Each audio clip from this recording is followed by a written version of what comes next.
జై శ్రీరామ్. ఇప్పుడు మనము చిన్న కథ చెప్పుకుంటాము.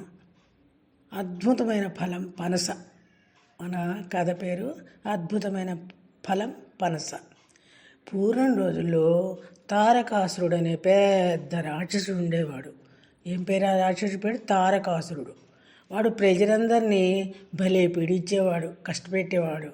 ఆ రాక్షసుని బాధలు పడలేక జనులంతా పరమశివుణ్ణి ప్రార్థించారు. పరమశివుడు అంటే ఈశ్వరుడే. ఈశ్వరుని శివభగవానుడు అని కూడా అంటాం మనం.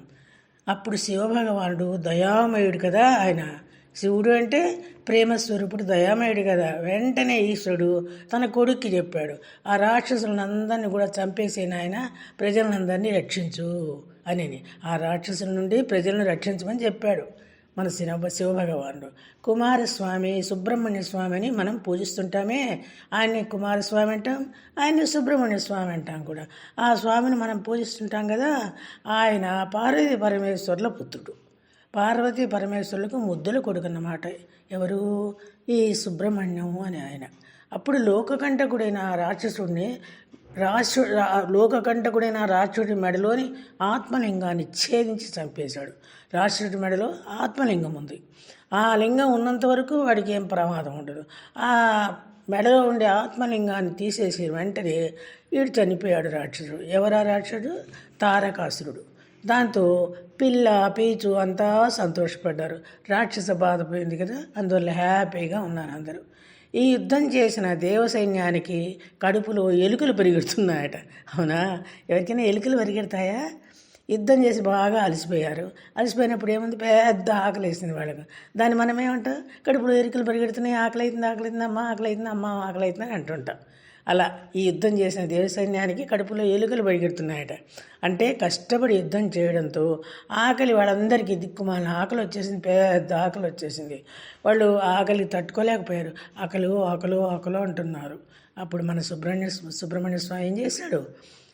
సుబ్రహ్మణ్య స్వామి వారు వెంటనే ఆకలి బాధను గ్రహించి ఆ సైన్యం యొక్క ఆకలి బాధను, శివ సైన్యం అందులో ఉంది, పోయిన తర్వాత దైవ సైన్యం అందులోనే ఉంది. వీళ్ళందరూ కష్టపడి యుద్ధం చేశారు. అప్పుడు ఎలా చేయాలి అని బుగ్గను చేయబెట్టుకొని, ఏమిటి చెప్పమా అని బుగ్గను చేసుకొని ఆలోచించి టక్కున ఒక వృక్షం అయిపోయాట. అవునా? ఎంత చిత్రంగా ఉంది చూడు. ఆలోచించి బుగ్గను చేయబెట్టుకొని ఒక చెట్టు అయిపోయాడు. వృక్షం అంటే చెట్టు.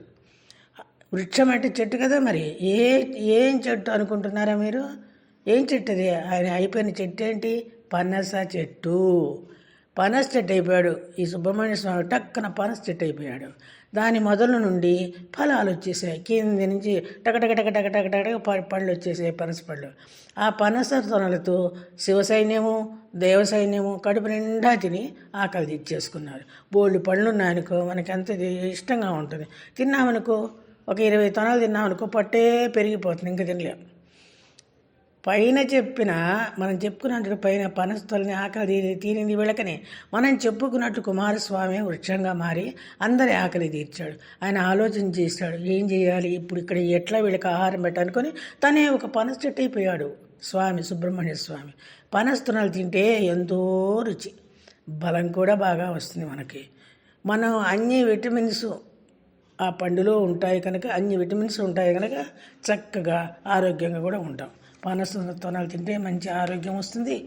ఇవి దేవతలు వాళ్ళు కూడా తిన్నారు. ఇవి దేవతా వృక్షము, ఆరోగ్యానికి మంచిది. ప్రతి ఒక్కళ్ళు కూడా పూజ కూడా చేస్తారు. ఇంకా విశేషంగా చెప్పుకోవాలంటే వచ్చే కార్తీక మాసం వస్తున్నది ఇంకా 4 రోజులకి. ఈ కార్తీక మాసంలో చక్కగా పనస చెట్టు కింద కూర్చొని చక్కగా భోజనాలు చేస్తాం. అది కూడా కాకుండా ఇంకా చెప్పాలంటే ఉసిరిగ చెట్టు కింద పనస ఆకులో భోజనం చేస్తే మహాశ్రేష్టము, మంచి శక్తి వస్తుంది, భక్తి కూడా వస్తుంది అని పెద్దలు అంటుంటారు. మరి ఈ కథను మనం పాటిద్దామా? ఆలోచించుకొని చూద్దామా? వచ్చేది ఉండనా మరి? స్వస్తి.